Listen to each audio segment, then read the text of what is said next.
I was born the fourth of six children to Lester and Gracie Roberts in Port Arthur, Texas. I said the good news about being the fourth of six kids is that nobody ever paid me any attention. I had attention deficit disorder. It was an absolutely wonderful way to grow up because being the fourth of six, everybody just kind of left me alone to kind of grow up and do my thing, and it was a wonderful time.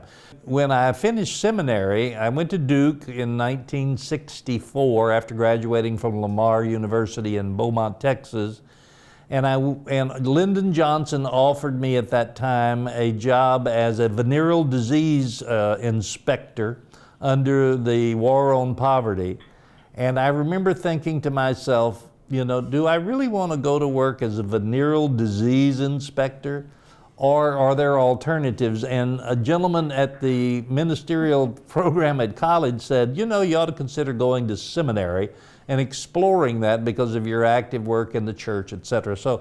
And Goodwill was actively recruiting the next generation of leadership for Goodwill. And in those days, most leadership for Goodwill Industries came out of Methodist pastors because nobody else would take the jobs, is the bottom line. And you know, they went, how do you make a living selling old underwear? And truth of the matter is, not many people were doing a very good job of it back then. And they began recruiting me in 1967, and I finally said yes in 1974. Well, actually, I met Don because I went to work for him in 1977, and we were friends for many years. I was married to my first husband, and we babysat for Dallas and Brian, who I now call my own children. And I was divorced about a year and a half after I worked for Don, and then he was divorced many years later. So we were friends for many, many years, and then one day, we have no idea why it changed. We just decided we liked a little more than just being friends. And so I quietly bowed out of my position at Goodwill Industries and went to work somewhere else. And we've been in love almost every day since. And so we were together for a long time, and we got married in 1992. Don started, renting and then eventually buying locations in these shopping centers and different locations around town, and which gave a permanent location for his collection centers. And it really, in talking with him, it really increased the volume they do, and plus the profitability. And like Don said to me once, he's a capitalist with a collar. And but the great thing about it is that then it turned those donations around into money and jobs and training, and for a person that was down on their luck in Sarasota. And so it worked out real good for everybody in Sarasota, Manatee County. But it began to dawn on me through some studies as I went out every year and looked at other Goodwills and basically stole all their ideas. Coming back, it dawned on me we were really in the same functional business model as the banking industry. Deposit centers on prime corners to get the stuff, and you can sell money anywhere, okay? So Goodwill, I really thought through that thing, and it really dawned on me that that was really the issue. It was about making it as convenient as possible for people to support Goodwill Industries and the programs we have by making donating as convenient as possible. Convenience is just as important to the people looking for work and needing help as it is to the donor needing to get rid of their stuff. He was able to surround himself with a board of directors here that understood the value of real estate and the importance of real estate to the Goodwill model. So Manatee Avenue, old service merchandise store, was really the first building that they attempted to create this model with. And the model that Don really pushed was that our whole mission integrated business is really about getting people to donate things to us. And unlike most of the Goodwill stores back in the 80s, he put the donation site out front in the building.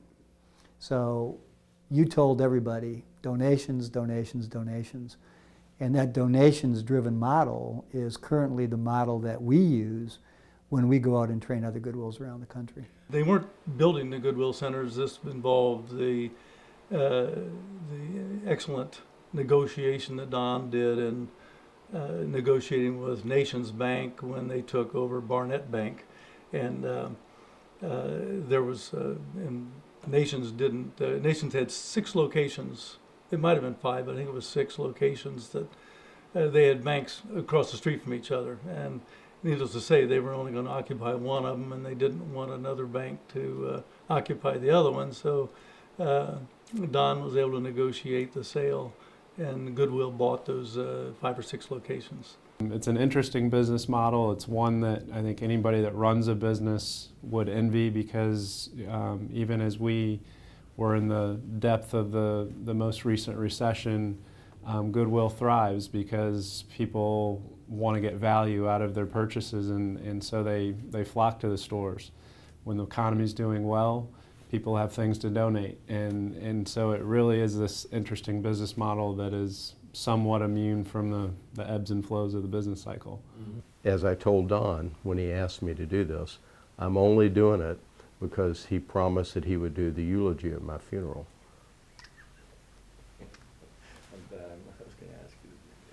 In some sense, it was, I remember when I decided that Argus, I needed to join Argus, and after some other folks had talked to me about it, but I said, from a Goodwill standpoint, I needed to do 2 things back in those days, and I needed to get involved with Argus so I could get next to the people who created the jobs and hired people for employment in this community. And the second thing is I needed to get involved with the Oslo State Theater to get involved with the philanthropy side of the people who tend to, write checks to arts where they won't write checks to human services. So my strategy back, 20 years ago, was to join both of those organizations, and effectively I became chairman of both the Oslo and the Argus about the same time, wasn't it? At one time I was the president of this Goodwill, the Flagstaff Goodwill, the Memphis Goodwill, and the Lafayette, Louisiana Goodwill all at one time. I think that's a record, actually. And most people who are really close to Don, who have stayed with him as they've traveled or gone anyplace, knows that there are people who snore, there are people who make noise when they sleep, and then there are world-class snorers. And Don is really a world-class snorer. We know that 1,600 donations creates a full-time job, and I think this year this local Goodwill will have over 700,000 donations. So you divide that by 1,600 donations, and that'll tell you how many jobs they have created here. And I think it's like, I don't know, right today, probably 550 or 600 jobs, 700 jobs, something like that in this market. We think that over 1 million people have been served because of the Job Connection model around North America. So when you talk about changing people's lives through the power of work, Don's idea of taking services and putting them next to people has really changed the way that Goodwill provides services to people all over North America. Well, I think that Don Roberts is a unique person. He has the ability to see the world in ways that many of us don't. He's a truth teller, so he can surprise you when if you ask for an opinion, you get the truth as he sees it. He named a collection on Beneva, and I said, there's only one thing you have to do if you're going to name it after Nancy and me. And he said, what's that? Because he said there's going to be a Florida flag and a United States flag. And I said, well, you'll have to put one more flag up there. And that flag is a Kentucky flag, and you'll have to keep it up there. And I think they did for a long, long time. You think I'm the perfect foil for Don? I am. As I said earlier, people call me the good preacher's bad wife. And so I like to have a good time in life, and I like to laugh. And Don and I laugh a lot. And we have a very happy life, I think, because of that. I think that one of the things that I can tell you about Don that impressed me the most was that being involved deeply in business myself, and knowing many, many people who are, it's very easy when you have a commitment, particularly at the level that Don had for Goodwill, for your family to kind of get pushed to the side. And anybody who knows Don and Peg know that they solved the problem in a very unusual way, and one that turned out to be great, because Peg just adopted Goodwill too. And then everybody became family. And that just always impressed me, the way that they pretty much made a more than full-time job their life, and yet still maintained their life themselves with great kids and all the rest. Between Peggy and Don, it's a 100% job, and I know he's retired, but I'll tell you something. I have no idea how often his phone rings and somebody says, we'd like to know about this or that or something else, because he's made his mark on this community, but really, believe me. He's, you know, as I'm sure you'll hear throughout a lot of these conversations, Don married my wife and I. He's married my sister, and I'm sure he's married several other folks throughout this town. So on a personal level, certainly we're neighbors as well. So we've had the opportunity to stay in close contact with one another. But on the professional side, he has been a bit of a mentor for me. Just watching him, you know, do what he does and do what he did for Goodwill in the way he did it was, you know, something that I took a lot of mental notes as I sat in on those board meetings. There's not enough time in your event night to measure the impact I think that Don really has had on this community. Nor does the public have you know, when we think of Goodwill Industries, you know, its presence in this community is just phenomenal, and that has been a vision that Don had. And again, his interest to gather a board around him that pushed him, and gather a team around him that allowed him to expand that creative energy that he had and to make his vision come to a reality here in Sarasota.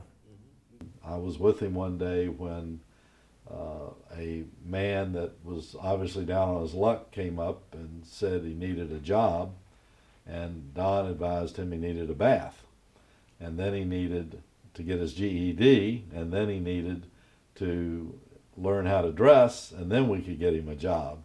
And all that occurred in a spirit of love in a few moments, but I thought very few people could have pulled that off effectively and to make a difference, and they brought that person into the Goodwill family, and I hope that person was able to move through and get a job. Don's love of community transcends just the narrow scope of Goodwill. He looks at the community as a whole.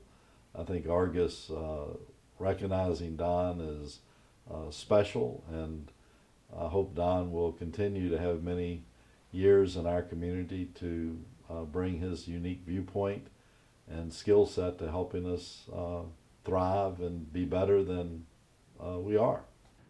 I think his orientation as a minister and that spiritual side of everything that's going on around him, the capitalist with a collar is something that resonates, because Don understands that no money, no mission.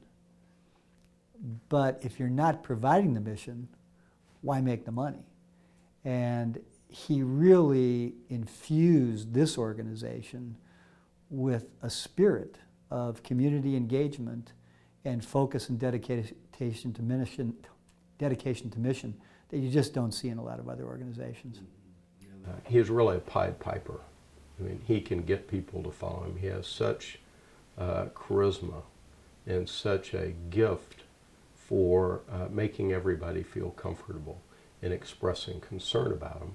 But, you know, I decided a long time ago that it's much more helpful to people if they can hear the good news of God's love for them with a little humor rather than a lot of judgment.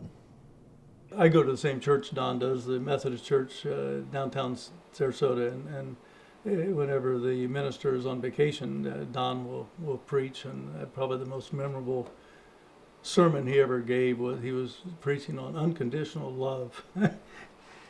And it was really a funny story because the example he gave for unconditional love is he said, picture putting your dog and your wife in the trunk of your car and shutting the lid.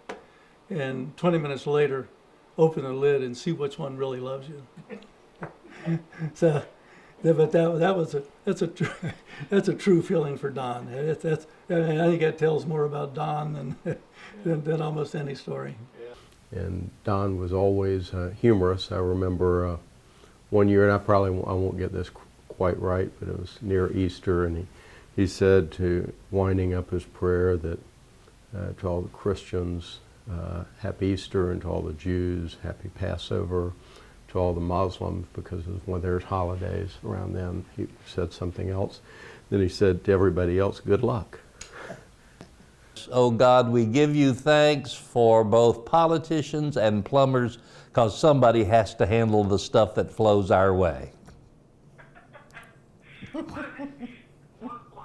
I receive a lot of anecdotal emails from folks that pass along or to be received by. And Don's one of those, he finds the very best and pass it along. Don's is the only email I'll ever pass along to anyone else. And so there's always a bit of humor in it, and sometimes it just has that sharp little stab that makes you think about what you're laughing about.